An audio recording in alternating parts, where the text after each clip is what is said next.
Good morning friend, very very good morning. I hope आप सभी अच्छे होंगे।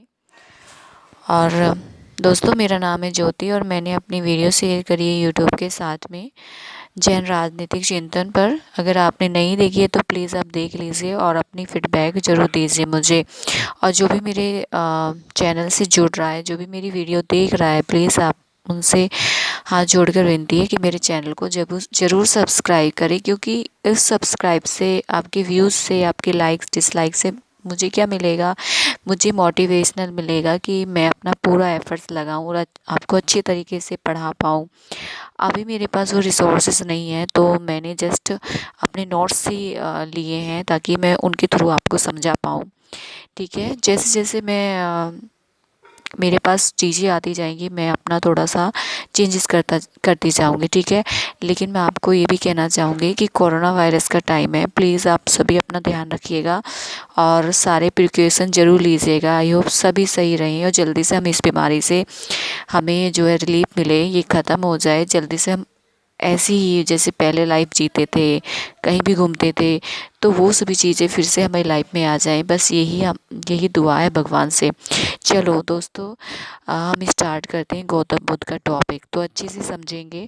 और अगर आपको समझ में आ रहा है, अच्छा लग रहा है, तो प्लीज़ आप लाइक ज़रूर करना और जो भी करना है यानी कि सब्सक्राइब ज़रूर कर देना मेरे चैनल को। ठीक है, वो मेरे लिए मोटिवेशनल होगा, क्योंकि मैं अपना एफर्ट्स लगा रही हूँ, आप सभी के लिए ला रही हूँ। कोशिश है कि आप सभी को समझ में आए। ठीक है, चलो पढ़ते हैं गौतम बुद्ध को। दोस्तों, गौतम बुद्ध को आप जब पढ़ेंगे तो आपको पता चलेगा कि इनको जो है लाइट ऑफ एशिया कहा जाता था, विश्व का प्रकाश भी कहा जाता था इनको।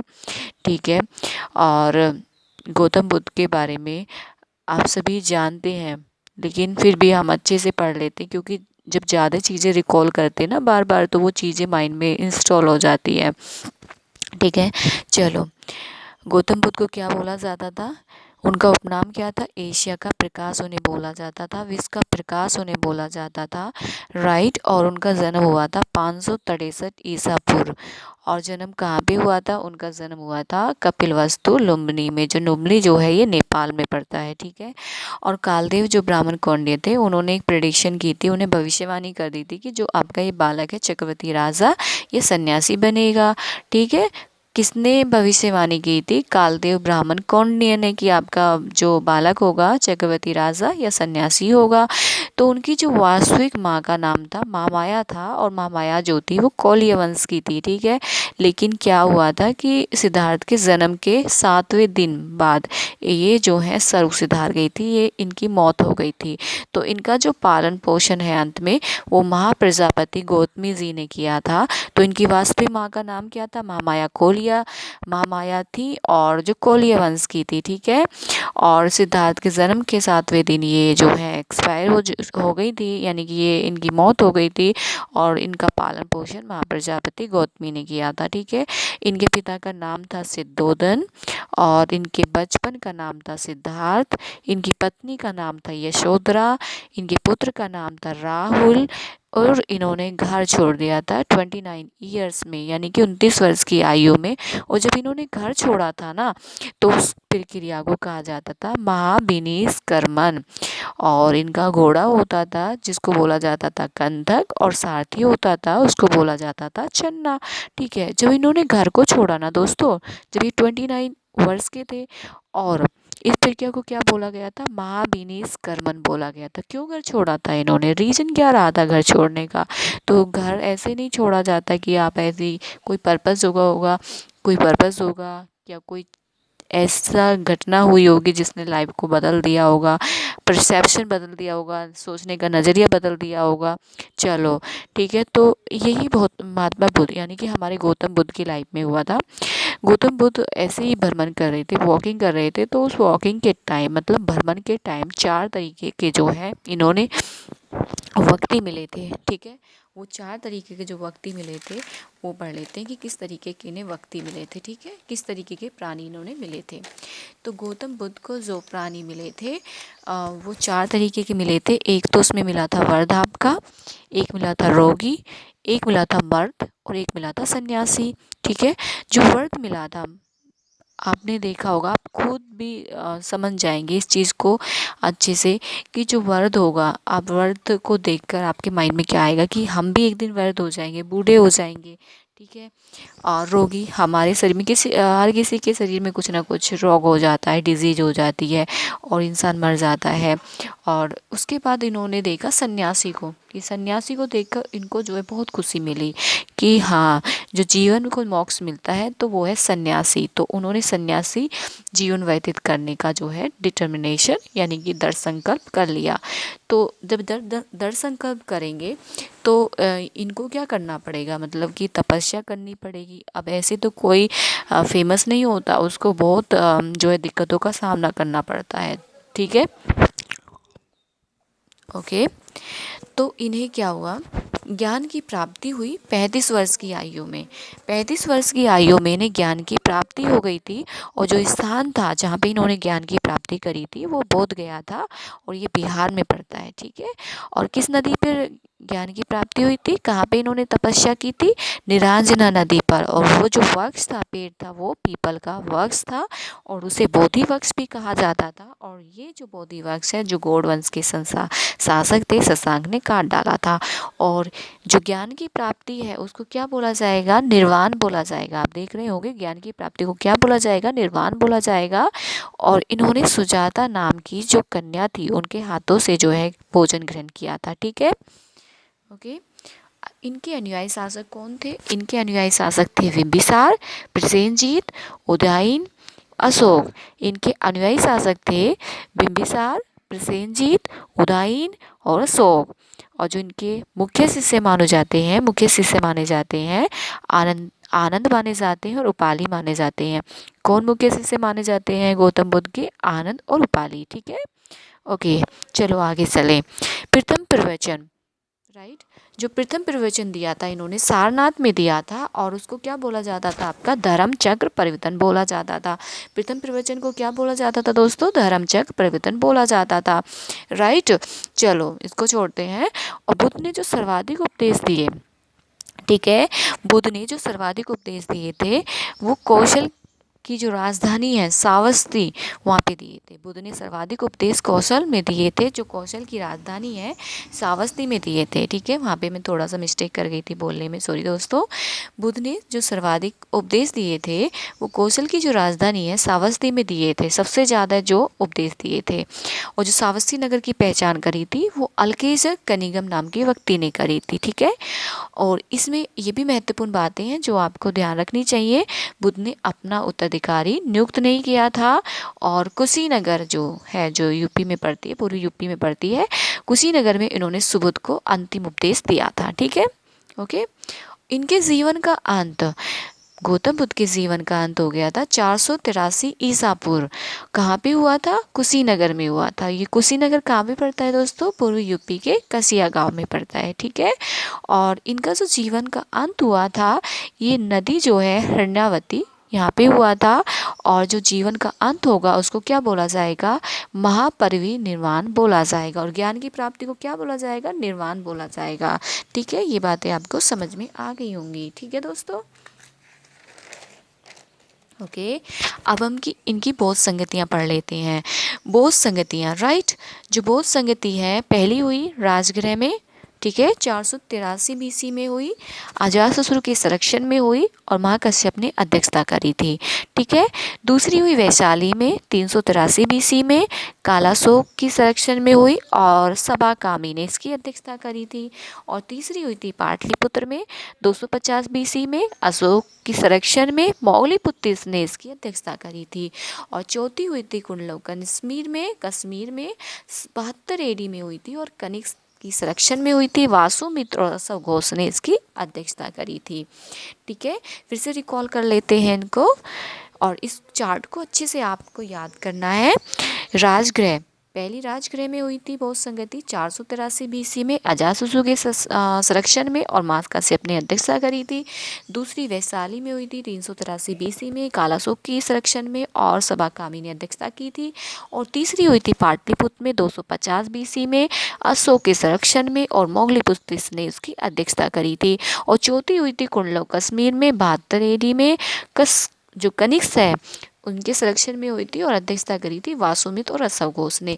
जो आपकी राजगृह है, वैशाली है, पाटलिपुत्र, ये आपके बिहार में ही पड़ते हैं, लेकिन जो कुंडलव कश्मीर है, कुंडलव है वो कश्मीर में पड़ता है, कुंडलवन जो है आपका कश्मीर में पड़ता है। ठीक है, इनके 3 त्रिपिटक थे। ठीक है, पहला था सुत्त पिटक, दूसरा था विनय पिटक, तीसरा था अभिधम पिटक। 3 तरीके के इनके जो है त्रिपिटक थे, सुत्त पिटक, विनय पिटक, अभिधम पिटक। सुत्त पिटक में बुद्ध के उपदेश दिए गए हैं, विनय पिटक में संघ के नियम दिए गए हैं, और जो अभिधम पिटक है उसमें बुद्ध के दर्शन दिए गए हैं। ठीक है दोस्तों, ओके। चलो, अब है बौद्ध संघ। बौद्ध संघ के बारे में ये दिया गया है कि उसमें क्या रणनीति रखी गई थी कि कौन कौन उसमें शामिल हो सकता है, कौन कौन नहीं शामिल हो सकता है, और बौद्ध संघ में शामिल होने के लिए क्या क्या आपको संकल्प लेने पड़ते हैं, तो वो सभी चीज़ें हम देख लेते हैं। समतावादी मतलब कि समान, किस किस को समान रखा जाएगा, कौन कौन भाग ले सकता है, स्त्री पुरुष सभी जाति के लोग इसमें भाग ले सकते हैं, किसमें, बौद्ध संघ में शामिल हो सकते हैं। ठीक है, प्रवेश वर्जित यानी कि प्रवेश नहीं किया जा सकता। जो दास लोग होते हैं, जो रनी होते हैं, जिन पे किसी तरीके का ऋण होता है, कर्जा होता है, सैनिक होते हैं, अस्वस्थ होते हैं, शारीरिक विकलांग होते हैं, मतलब कौन कौन इसमें प्रवेश नहीं कर सकते बौद्ध संघ में, जो दास होंगे, जो रनी होंगे, जो सैनिक होंगे, जो अस्वस्थ होंगे, और जो शारीरिक विकलांग होंगे। ठीक है दोस्तों, ओके।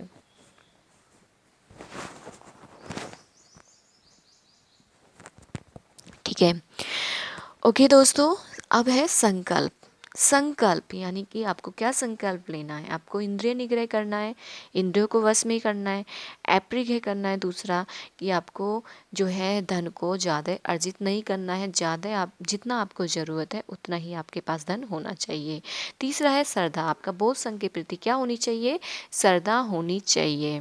ठीक है, अब इसकी कुछ आचार संहिता, आचार संहिता 5 टाइप की हैं। ठीक है, तो आचार संहिता क्या होना चाहिए, आपको हिंसा नहीं करे, झूठ ना बोले, पराये धन का लोभ ना करे, नशे का सेवन ना करे, दुराचार से दूर रहे। आचार संहिता, ठीक है, आचार संहिता आपकी 5 टाइप की हैं। आपको क्या नहीं करना है, पहले नंबर में आपको जो है हिंसा नहीं करनी है, दूसरे नंबर में आपको झूठ नहीं बोलना है, तीसरे में आपको जो है पराये धन का लोभ नहीं करना है, चौथे में आपको नशे का सेवन नहीं करना है, और 5वें में दुराचार से दूर रहना है, बुरे आचरण से दूर रहना है। ठीक है दोस्तों, अब है कुछ आर्य के सत्य। ठीक है, कुछ आर्य के सत्य हैं। दुख, दुख तो होता है। ठीक है, दुख समुदाय, इच्छाओं के कारण दुख होता है। दुख निरोध, दुख का क्या हो सकता है, दुख का निदान हो सकता है, उसका उपाय हो सकता है, उसको खत्म किया जा सकता है अगर हम इच्छाओं को कंट्रोल में करें। दुख निरोध गामिनी प्रतिपदा, जो दुख निरोध गामिनी प्रतिपदा मतलब कि दुख को जो खत्म किया जा सकता है वो अष्टांगिक मार्ग से खत्म किया जा सकता है। क्या क्या आर्य सत्य हैं, 4 तरीके के हैं। दुख है, दुख समुदाय है, दुख निरोध है, और दुख निरोध गामिनी प्रतिपदा है, जो अष्टांगिक मार्ग में दी गई है। ठीक है, अष्टांगिक जो मार्ग है आपके 8 तरीके के हैं। पहला है आपका सम्यक दृष्टि, यानी कि सम्यक का मतलब होता है अच्छा, आपकी अच्छी नज़र हो। दूसरा है सम्यक वाक, आप अच्छा बोले। तीसरा है सम्यक कर्म, अच्छे कर्म करें आप। सम्यक व्यायाम, प्रत्येक व्यक्ति अपना जो है सुधार करे, आपके जो नैतिक आध्यात्मिक का जो व्यायाम है उनमें डेवलपमेंट करे, उनमें सुधार लाए। ठीक है, सम्यक आजीविका, अगर आपको अपना जीवन है वो अच्छे से जीना है तो अच्छे कर्म करना है, अच्छे तरीके से आजीविका जीनी है तो अच्छे कर्मों से करिए। सम्यक स्मृति, मन में अच्छे विचार लाइए। सम्यक संकल्प, अच्छे संकल्प लीजिए, अपनी लाइफ में अच्छे संकल्प लीजिए। ठीक है, और 8वां है सम्यक समाधि, यानी कि मन की एकाग्रता होना। ठीक है, कौन कौन से अष्टांगिक मार्ग हो गए आपके, सम्यक दृष्टि, सम्यक वाक, सम्यक कर्म, सम्यक व्यायाम, सम्यक आजीविका, सम्यक स्मृति, सम्यक संकल्प, सम्यक समाधि, और ये कंप्लीट हो गए आपके अष्टांगिक मार्ग। ठीक है, चलो अब बुद्ध के जो हैं जीवन की कुछ घटनाएं हुई तो उनके कुछ सिंबल्स थे, उनके कुछ प्रतीक थे। जैसे गर्भ को दर्शाया गया हाथी के साथ में, जन्म को दर्शाया गया है कमल के साथ में, यौवन को दर्शाया गया है सांड के साथ में, गृह त्याग को दर्शाया गया है घोड़ा के साथ में, ज्ञान प्राप्ति को समझाया गया है बोधि वृक्ष से, प्रथम जो प्रवचन है उसको चक्र के साथ में, मृत्यु को स्तूप के साथ में।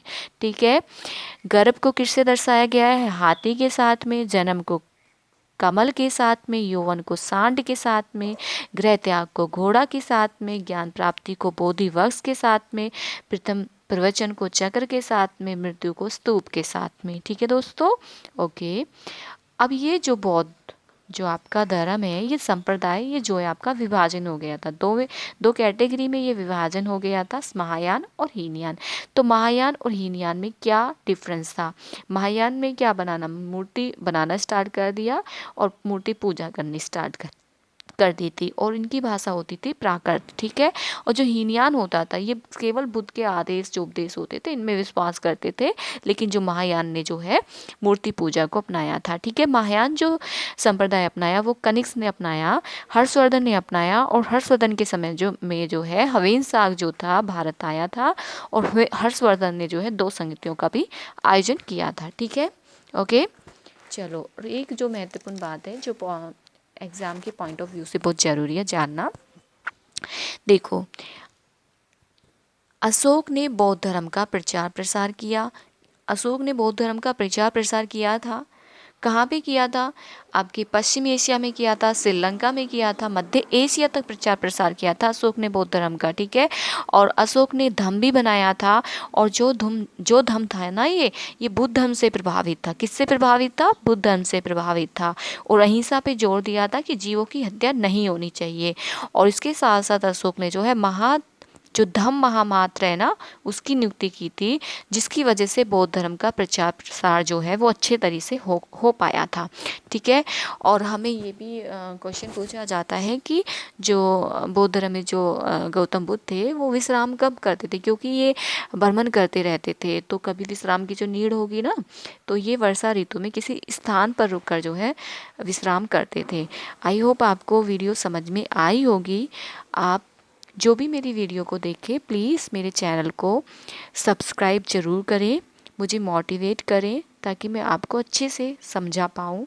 अगर आपको कोई डाउट है, अगर आप मुझसे कुछ कहना चाहते हैं, तो आप कमेंट्स में कर सकते हैं, आप अपना मैसेज कन्वे। और दोस्तों, आप अच्छे से रहिए, कोरोना वायरस से बच के रहिए, हो सके तो घर में रहिए, और बाहर जाना है तो सेफ्टी के साथ जाइए। जो डबल लेयर मास्क आता है उसको यूज कीजिए। ठीक है। हाथों को सैनिटाइज करते रहिए। ये बहुत ही डिफ़िकल्ट टाइम है, तो प्लीज़ अच्छे से अपना ध्यान रखिए। ओके दोस्तों, चलो, थैंक यू वेरी मच। आपका दिन शुभ हो।